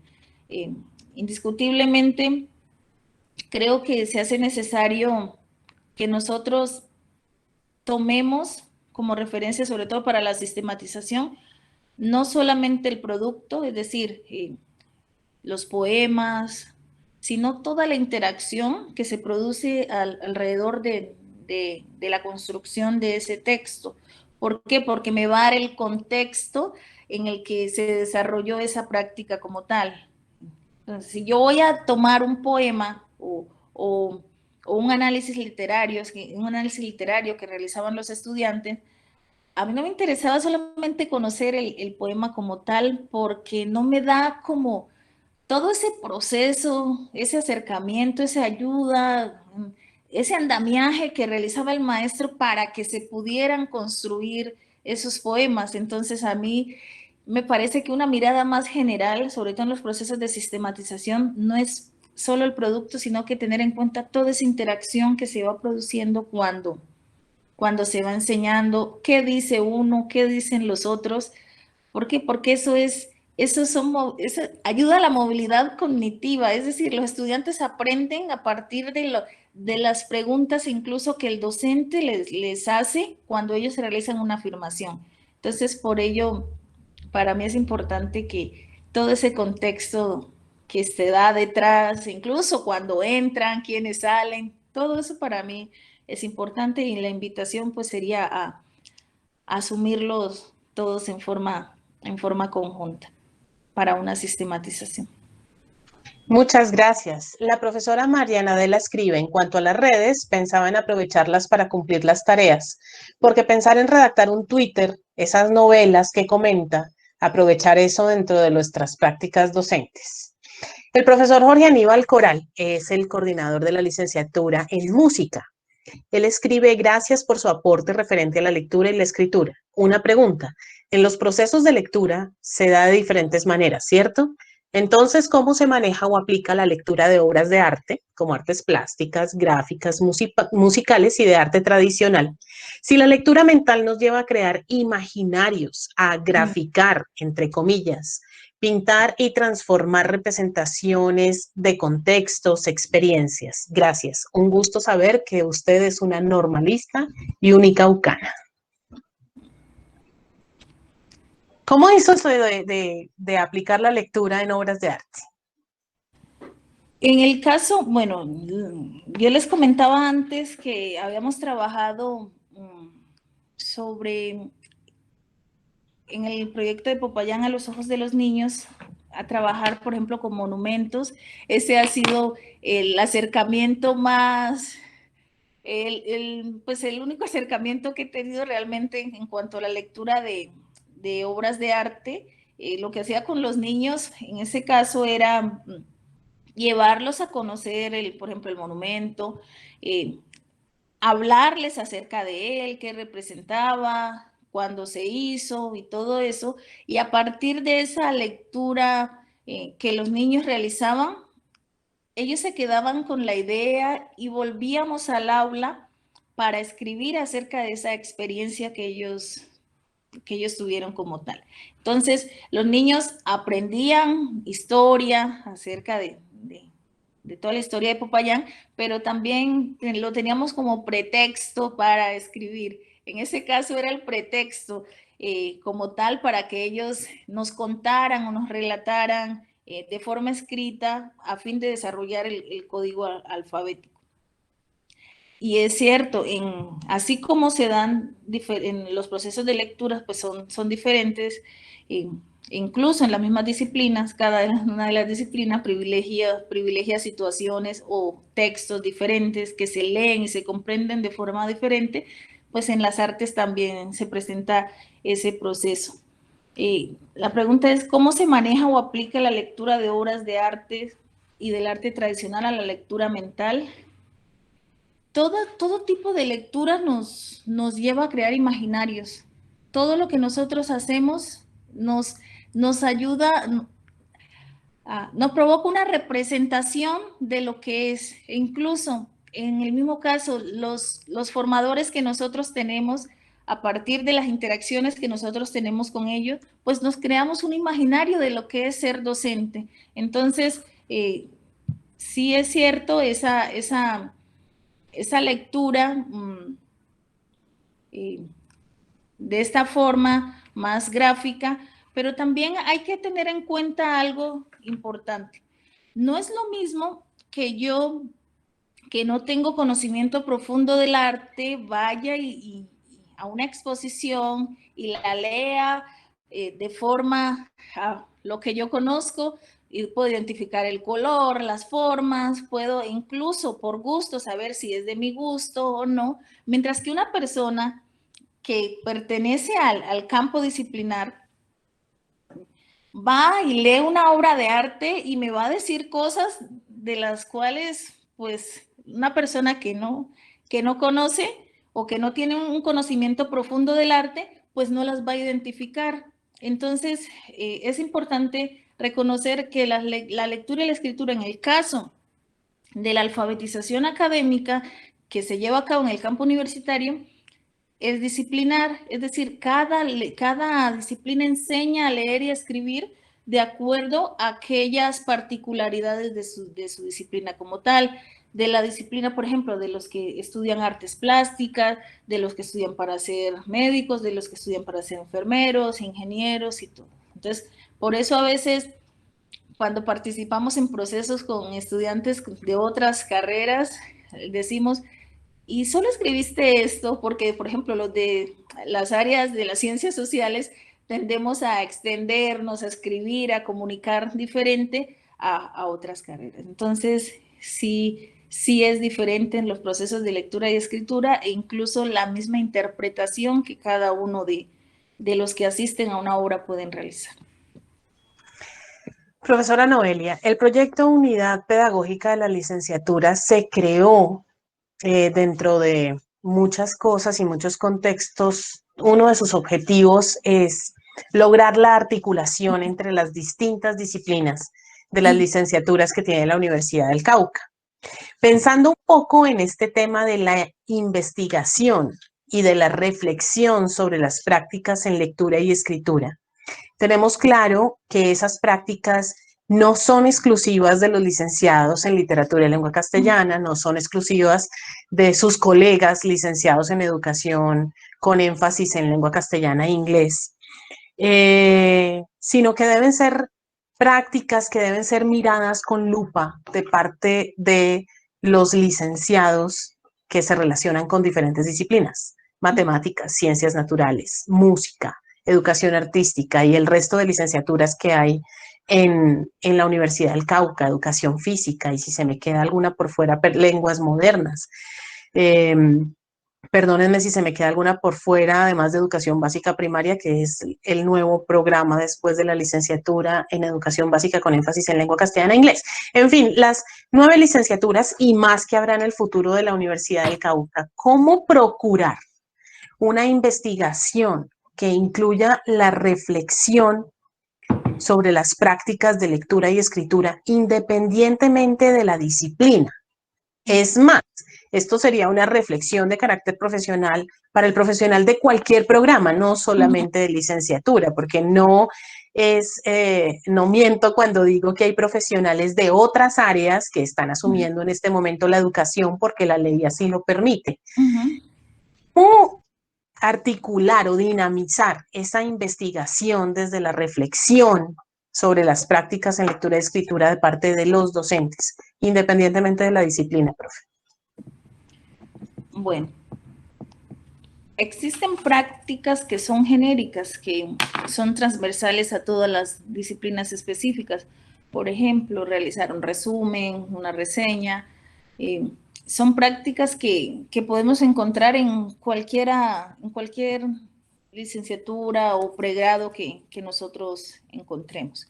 En el caso de las licenciaturas, aunque la disciplina parece diferente, hay un tema allí que, bueno, ¿cuál es nuestra disciplina? Si es la pedagogía o si es el énfasis que tenemos. Eso también habría que diferenciarlo, porque en las investigaciones, bueno, en los trabajos o también en la interacción que he tenido, ¿cómo se asumen los estudiantes de la licenciatura?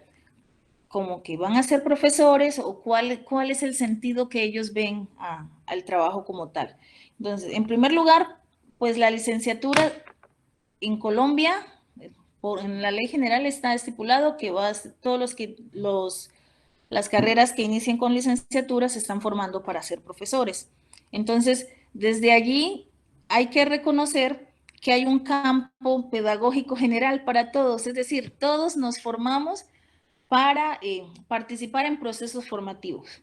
Pueden ser que unos participemos en primaria, en secundaria e incluso en educación superior, pero está allí como la duda y es como algo que debemos analizar o que se debe analizar dentro de la licenciatura, si es cuál es la disciplina en la que se están formando los docentes, si se asumen como pedagogos o si en realidad se están asumiendo, por ejemplo, en el caso de la licenciatura en educación artística, si se están formando con esa visión de que van a participar en otros espacios. Independientemente de ello, la pregunta es sobre cómo dinamizar aquellos procesos de reflexión.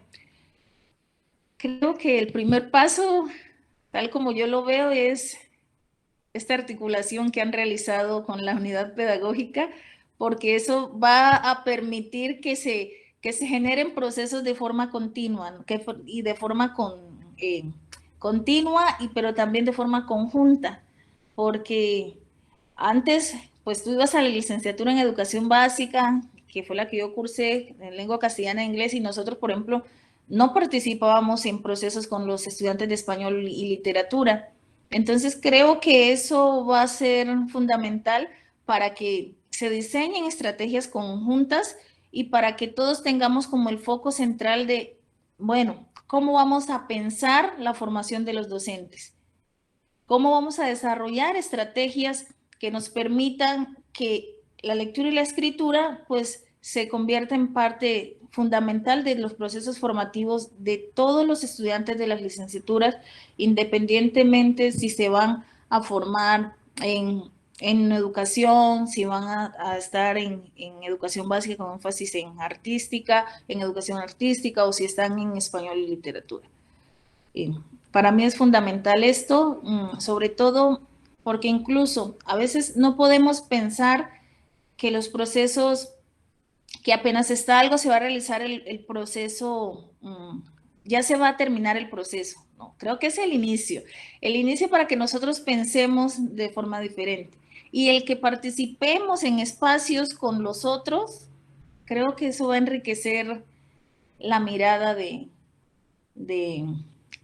los licenciados. Y como anécdota, les comento que cuando fui a realizar mi investigación en la licenciatura en educación básica con énfasis en lengua castellana e inglés, uno de los estudiantes me decía, no, es que yo me la paso en humanidades, decía, yo me la paso allá, yo participo con los estudiantes y es diferente esto, es diferente lo otro. ¿Qué pasa? O sea, a pesar de que estamos en la misma universidad, pues no nos conocemos realmente, entonces creo que este es el inicio para que podamos trabajar todos de forma conjunta. Qué bien, muchas gracias. La profesora Nasli Uribe escribe, doctora Noelia, importantes las reflexiones sobre la lectura y la escritura. Aplican en todas las áreas del conocimiento. Soy docente de Ciencias Naturales y Educación Ambiental y me llevo mucho de esta conferencia. Muchas gracias.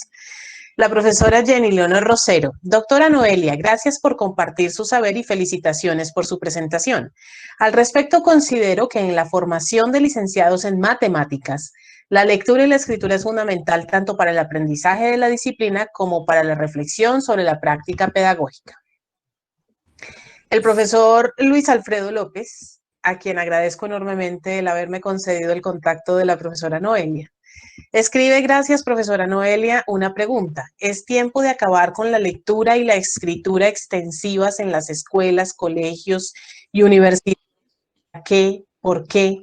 ¿Cómo evaluar las nuevas lecturas y escrituras de los residentes virtuales? Yo creo que no es momento de acabarlas. Yo creo que no, porque creo que son procesos diferentes.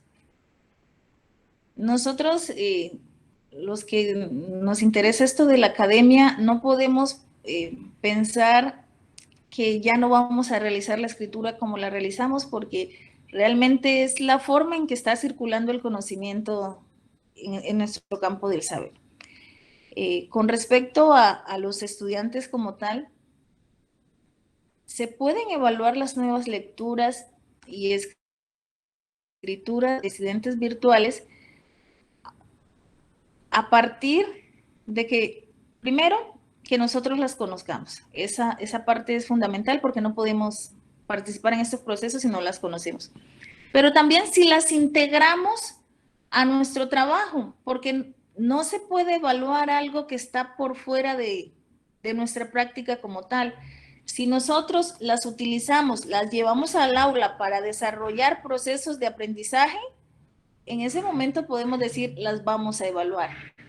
porque si los estudiantes, por ejemplo, los que están escribiendo novelas, que es algo que se me queda ahorita, los que están escribiendo novelas no las están escribiendo con el propósito formativo que se da en las aulas de clase. Entonces, ¿a qué me refiero con esto?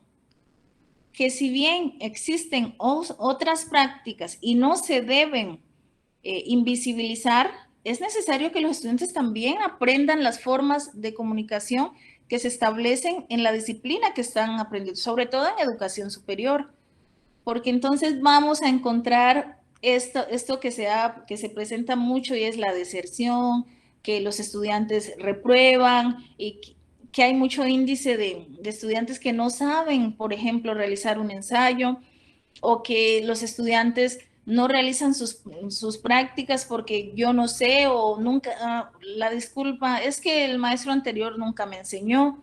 Entonces, si bien para mí, y tal como yo lo considero, es sí, nosotros debemos acercarnos a ese tipo de conocimiento, aprenderlas, llevarlas al aula a fin de generar procesos significativos, pero en el caso específico, me pongo como ejemplo, los estudiantes de las licenciaturas en español, cualquiera de ellas. Entonces, se forman, digamos, ahorita, hipotéticamente, que ya no tienen en cuenta los textos escritos, o que ya no saben, por ejemplo, hacer un ensayo, una reseña, un comentario, no, ya porque ya migramos todo a otro tipo de cosas.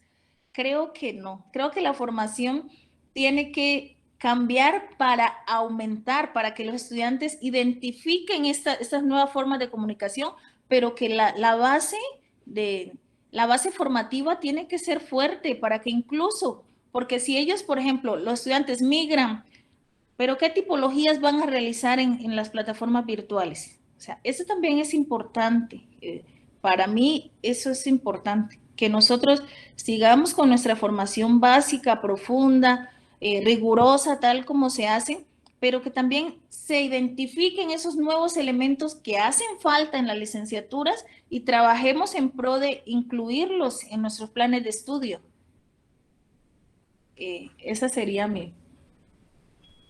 ese sería Mil mi comentario. gracias. La profesora Miradela dice, esos 3 renglones de los que hablaba hace un momento sobre las historias de minificción son los caracteres cuantificados, como en el Twitter. También, por ejemplo, los libros de minificción, no solo de 3 renglones, hay de 5, de 6, pero me refería específicamente a que son más cortos que lo que nosotros estamos acostumbrados a trabajar. Por ejemplo, se da mucho que les pedimos a alguien, escriba un cuento y nos muestra 3 renglones. No, pero ve y piensa más. ¿Y qué más escribirías?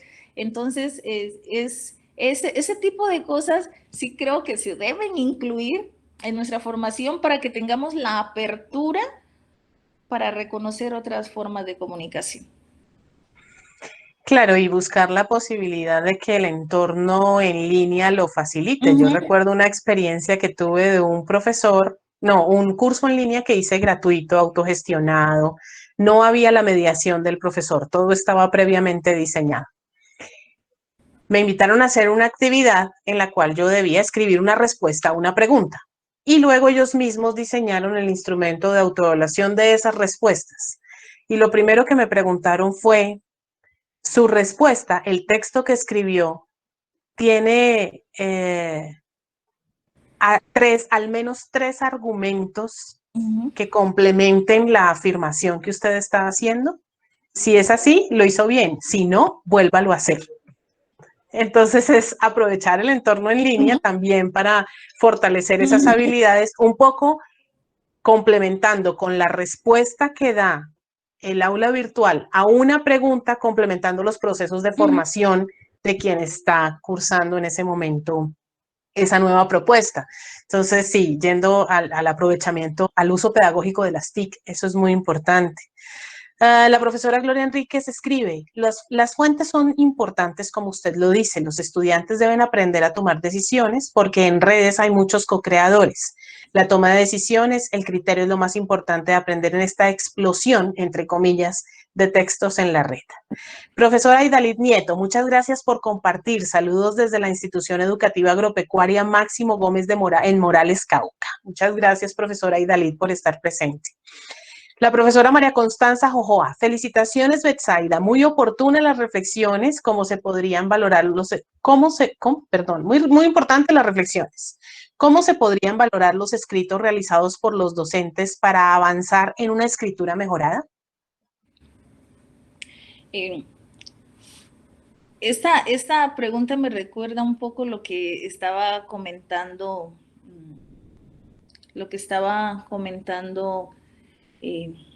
la coordinadora con respecto a que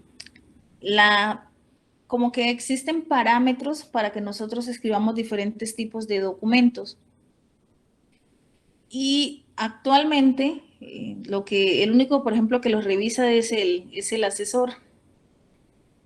Es el que está dirigiendo la práctica pedagógica e investigativa y, bueno, y los estudiantes que revisan los comentarios.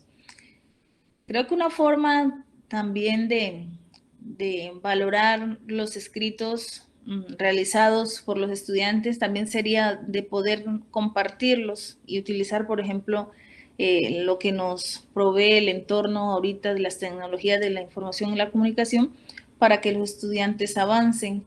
También es una forma para que los estudiantes se vayan construyendo ellos mismos en esa función que van a tener luego de revisar documentos de otros. Entonces, por ejemplo, si nosotros ponemos documentos, los documentos de la práctica pedagógica, al menos con los estudiantes del salón, que se compartan entre ellos, que puedan revisarlos y comentarse, esa también sería una opción que enriquecería las propuestas que ellos realizan.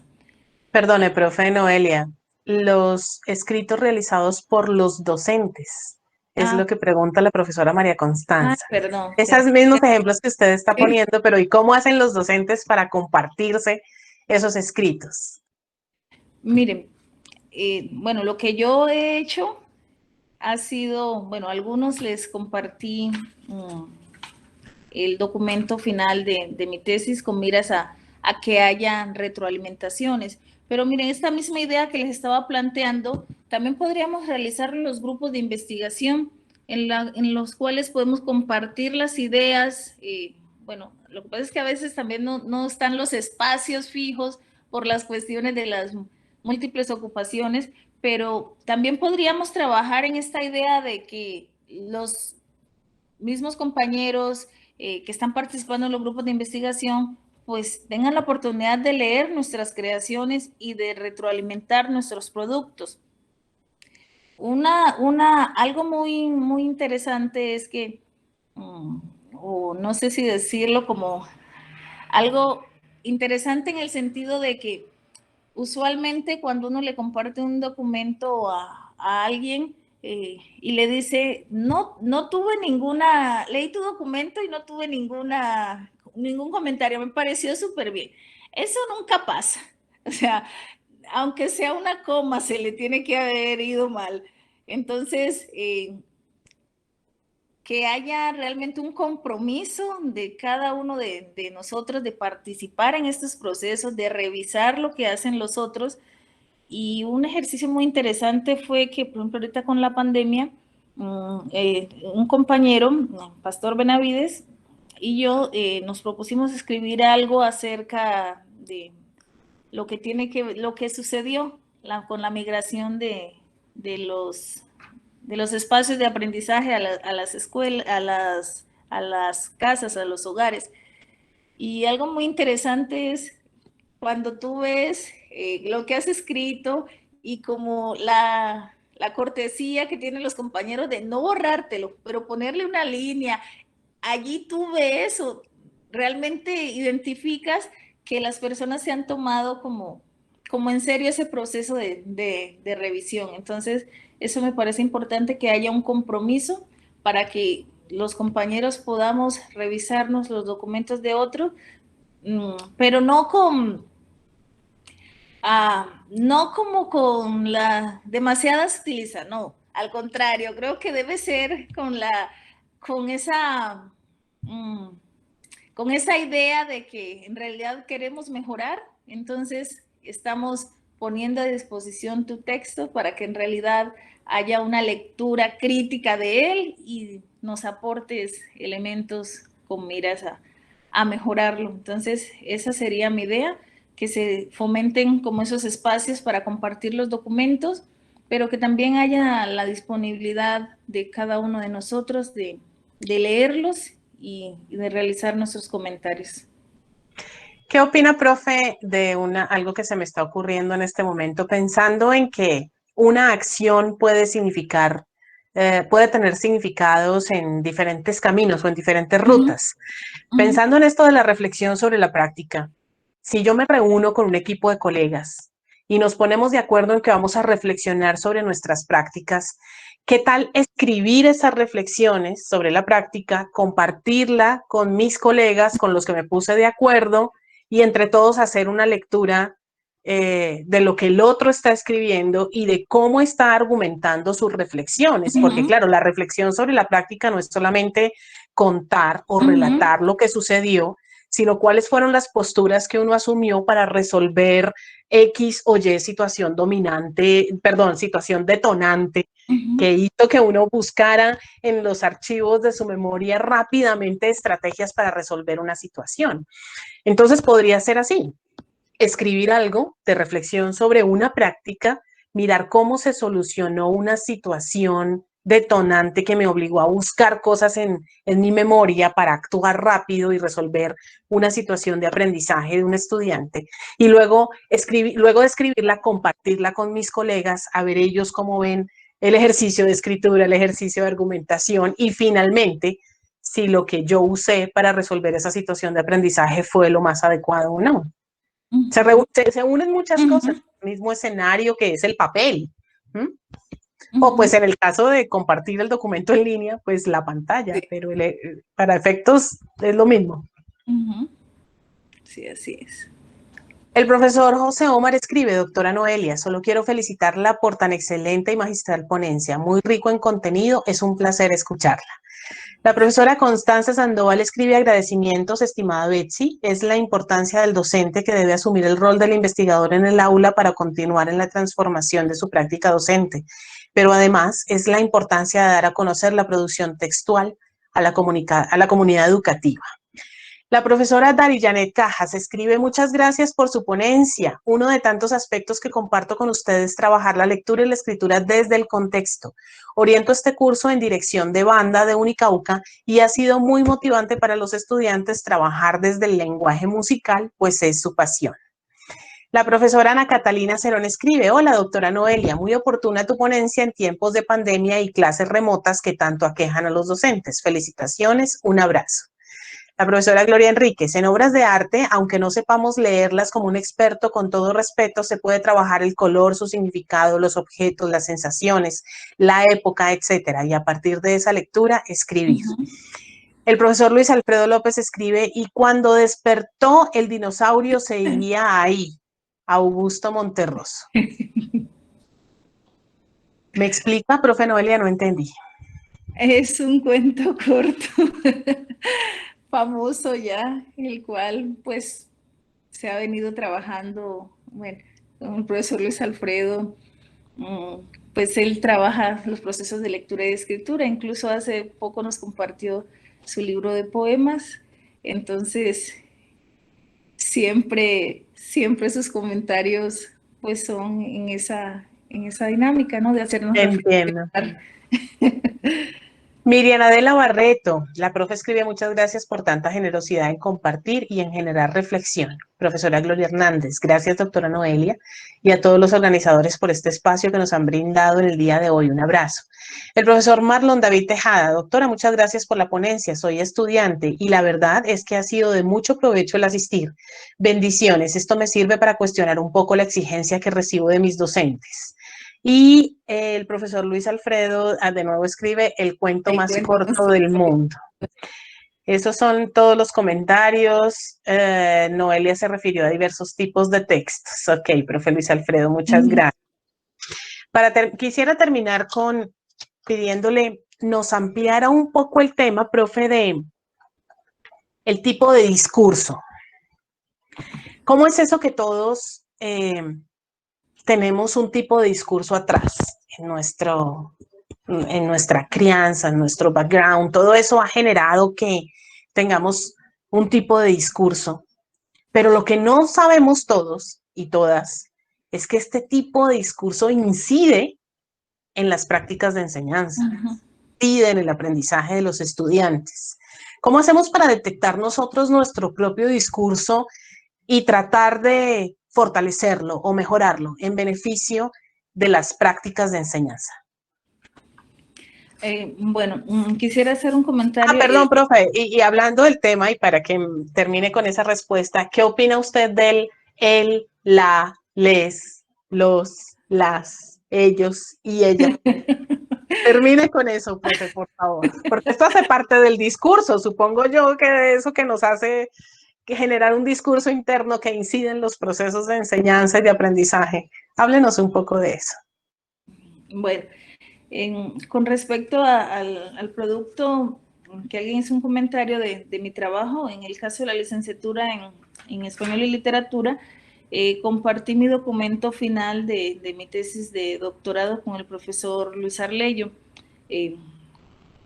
Pensé que él lo iba a compartir, si no, se lo comparto para que puedan mirar algunas reflexiones que allí se hicieron. Claro que sí, profe. Si usted me lo comparte, yo lo comparto con los asistentes si usted me autoriza. Claro que sí. En cuanto a los tipos de discurso, lo que quería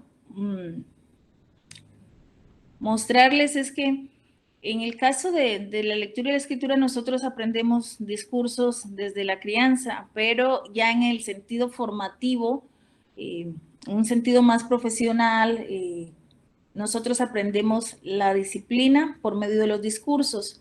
Entonces, esos discursos se interiorizan por parte de los aprendices y usualmente funcionan como un efecto como de modelación. Entonces, usualmente los discursos, las prácticas, las acciones que realizan mis docentes son las que posiblemente vaya a repetir en mis prácticas ya profesionales. ¿Cómo funcionan los discursos? Diversos investigadores, por ejemplo, han mostrado que si bien aprendemos de todo y en todos los espacios, en un sentido formativo, es en la educación superior donde se adquiere el bagaje teórico con el cual nosotros nos identificamos como partícipes de una disciplina específica. No todos, por ejemplo, saben a qué nos referimos cuando decimos pedagogía o didáctica o currículo.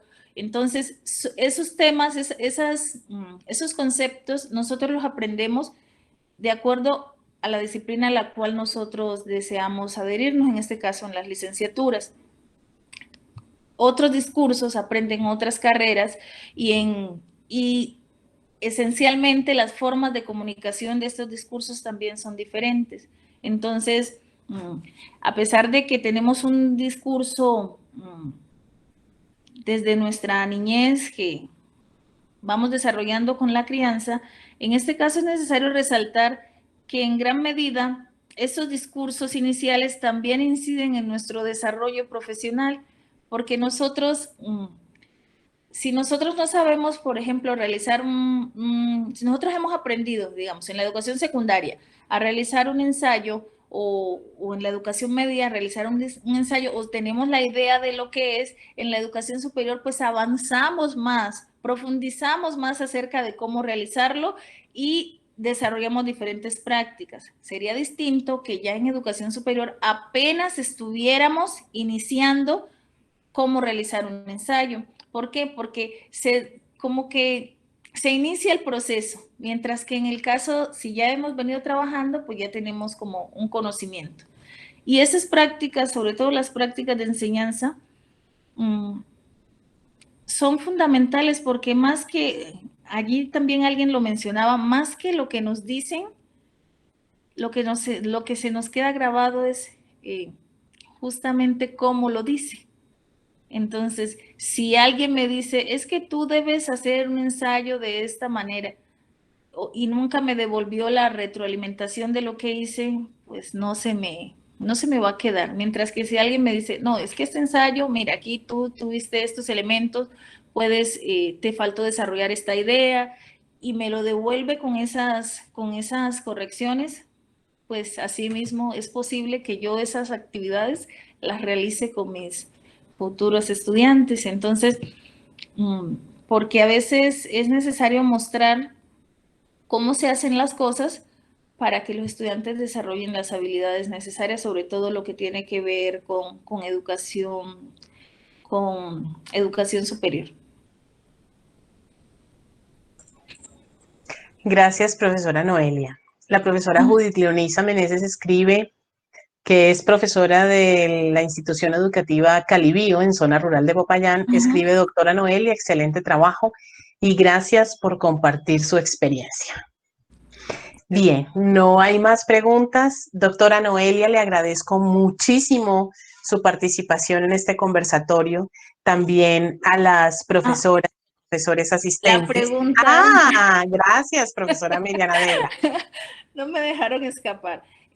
Bueno, con respecto a ello, lo que yo he hecho en mi documento, utilicé la forma que aprueba la Real Academia de la Lengua, porque pues creo que es un documento que